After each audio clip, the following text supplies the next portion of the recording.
Hi hello नमस्कार जय जगन्नाथ। आज आउ गोटे नुआ रेसिपी नहीं कि आसीगली।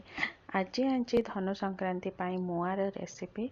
चलते वीडियोटी स्टार्ट करवा। मु कड़े किसी गुआ घी नहीं जाइए से नड़िया को पतला पतला स्लाइस रे काटिकी रखीदेली। ताकू फास्ट नहीं भाजी ने अल्प किसी समय।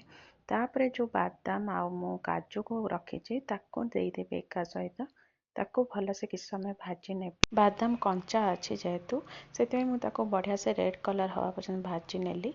तो ये काढ़ी आनली मोर हो गला फ्राए। तो से घीरे मु खई को किसी नहीं जाइए ताकू टे भल से कोले की काढ़ी आनीबी टे भल टेस्ट आसब। तो मु गुड़ को किसी नहीं गली।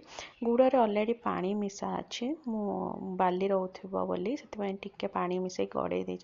तो से गुड़टी मु कौन कली मो नड़िया किसी स्लाइस ताको काढ़ी माने बुड़े काढ़ी आनुची टे मीठा लगे बोली।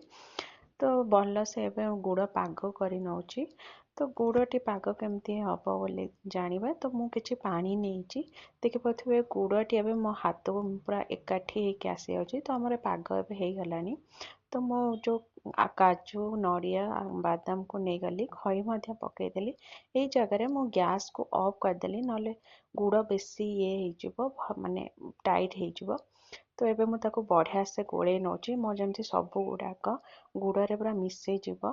भल से ही मिसेले भल लगे मीठा लगे। एबे मोर बढ़िया से मिक्स हो गलानी। तो गोटे जगह नहीं से जो नड़िया को मु फास्ट गुड़े काढ़ी आनी टिके बुड़ेकी। तो ताको तले रखीदेली। तो तादे सब से खई को मुदेली बढ़िया से लगी जाऊँगी। चामच रे किसी छड़ी आनली कान पूरा गुड़ पाग हो गलानी। तो लडू करी किसी दीटा खंडे मुझे देखुची पूरा गरम गरम ही करार अच्छे ना ठंडा हो गले आउ बांधी हेनी। देखिपे मु दी पूरा हाथ मोर पूरा ताती जाऊँगी फिर भी मु दीटा खंडे कर गरम गरम। तापर जो बड़ जगार मु रखी मो बाउल रे। तो ताको कौन कली ताटिया ताको पिटी दौची गरम गरम ही सेट हो ना ठंडा हो गला सेट हेनी। तो से जग से माने मोर बाउल रे मुझे किसी तेल लगे देती आसानी रे ठंडा हेले बाहरी आसो बोली। तो किसी समय ताको छाड़देली ठंडा हाँपाई कि। तो ताको ठंडा होला पर देखा मु काढ़ी के बढ़िया सहज बाहरी आसला। देखिए पूरा मार्केट टाइप देखा कि नाई पूरा बढ़िया से।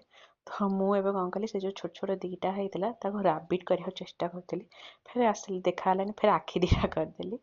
तो केते बढ़िया से क्रंची होता मो मुआ। मो भिडियोटी जदि भल लगे ताले लाइक करेंगे शेयर करेंगे सब्सक्राइब करने।